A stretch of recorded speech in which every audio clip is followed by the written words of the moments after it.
Pyro is one of the elements in Teyvat. There are lots of character who has a pyro vision and they can easily create and manipulate pyro attacks to deal massive damage against enemies.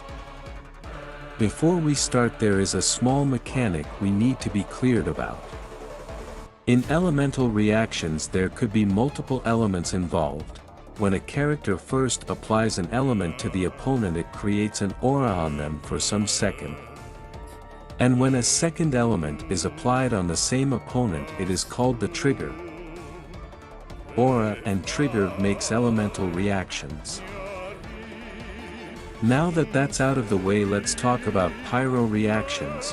First of all, if a character applies pyro to any opponent, it will first do a single instance of pyro damage and apply pyro aura on them. Pyro aura lasts for about 7 seconds.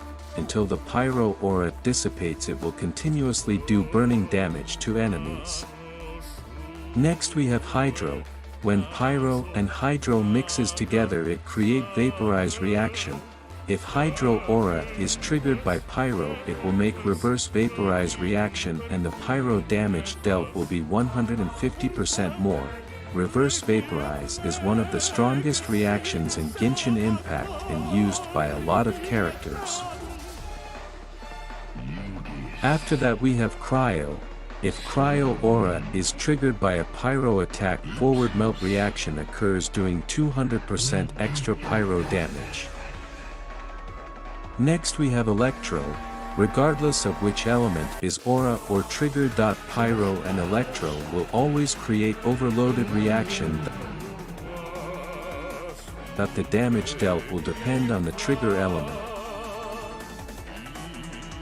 The overloaded damage reaction is greatly affected by elemental mastery of the character.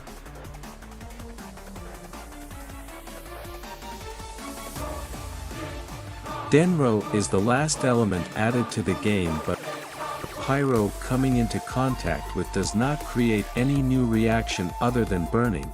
Opponents affected by burning reaction will take continuous damage. Next we have inert Geo. Geo does not apply an aura to the opponent, so pyro cannot trigger any reaction. Geo will always be a trigger in a reaction. And last but not least we have Anemo.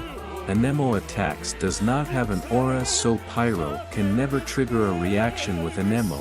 Anemo will always be a trigger in a reaction.